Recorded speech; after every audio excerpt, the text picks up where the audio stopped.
റമദാനിന്റെ കാരുണ്യത്തിന്റെ പത്തിലാണുള്ളത്. പടച്ചവന്റെ റഹ്മത്ത് കിട്ടുന്നവരുടെ കൂട്ടത്തിൽ നമ്മളെ എല്ലാവരെയും അല്ലാഹു തആല ഉൾപ്പെടുത്തുമാറാവട്ടെ. അള്ളാഹുവിന്റെ കാരുണ്യം നമ്മുടെ ജീവിതത്തിൽ വേണം, നമ്മുടെ മരണത്തിന്റെ സമയത്ത് വേണം, നമ്മുടെ ഖബറിൽ വേണം, ജീവിതത്തിന്റെ എല്ലാ മേഖലയിലും, നമ്മുടെ കച്ചവടം, അതുപോലെ നമ്മുടെ മക്കൾ, നമ്മുടെ കുടുംബം, നമ്മുടെ വീട്, നമ്മുടെ ആരോഗ്യം, എല്ലാത്തിനും അള്ളാഹുവിന്റെ റഹ്മത്ത് വേണം.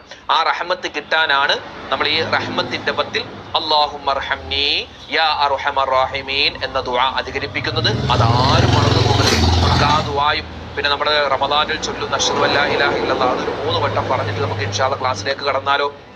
അല്ലാഹു സ്വീകരിക്കട്ടെ. പറഞ്ഞോ, അശ്ഹദു അല്ലാ ഇലാഹ ഇല്ലല്ലാഹ് അസ്തഗ്ഫിറുല്ലാഹ് അസ്അലുകൽ ജന്നത വഅഊദു ബിക മിനന്നാർ. മമർ എല്ലാ നിസ്കാരത്തിന് ശേഷം ഇത് പറയണോട്ടാ. ഈ പള്ളിയിൽ വരുന്ന പുരുഷന്മാര് അവിടെ എന്തായാലും അവര് നിസ്കാരത്തിന് ശേഷം ദുആ കഴിഞ്ഞ് അവിടുത്തെ ഉസ്താദ് പറയുമ്പോൾ കൂട്ടത്തിൽ പറയും, ഉമ്മമാരത് വിട്ടുപോകരുതേ, നിങ്ങളുടെ എല്ലാ നിസ്കാരങ്ങളും ഓടരുത്, അവിടെ തന്നെ ഇരുന്ന് നിങ്ങളുടെ ഈ ദുആകൾക്ക് ശേഷം ഇത് പറയണം കേട്ടോ. പറഞ്ഞു, അശ്ഹദു അല്ലാ ഇലാഹ ഇല്ലല്ലാഹ് അസ്തഗ്ഫിറുല്ലാഹ് അസ്അലുകൽ ജന്നത വഅഊദു ബിക മിനന്നാർ.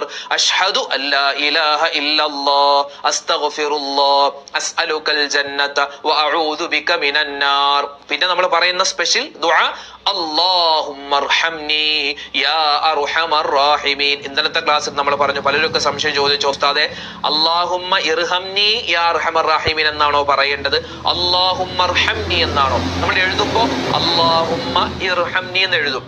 അത് എഴുത്തിന്റെ ശൈലി അങ്ങനെയാണ്, പക്ഷെ പറയുമ്പോൾ കൂട്ടി പറയലാണ് വേണ്ടത്.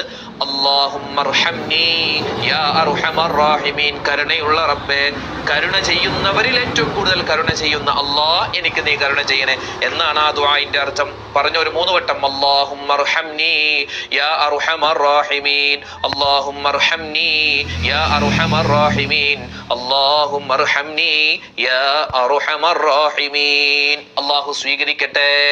പ്രിയപ്പെട്ട മുഅ്മിനീങ്ങളെ, റമദാനിലാണ്. റമദാനിന്റെ ആദ്യത്തെ 10 കഴിയാൻ ഏതാനും 3-4 ദിവസം കൂടി മാത്രമേ ഉള്ളൂ. ഇനി റമദാനിന്റെ ഇത്രയും ദിവസങ്ങൾ പോട്ടെ, അല്ലാഹു തആല ഇത്രയും ദിവസം നമ്മൾ ചെയ്ത അമലുകൾ സ്വീകരിക്കട്ടെ. ഇനിയുള്ള ദിവസങ്ങൾ ഇൻഷാ അല്ലാഹ് നമുക്ക് റമദാൻ നല്ല രൂപത്തിൽ പ്രയോജനപ്പെടുത്താൻ പറ്റണം.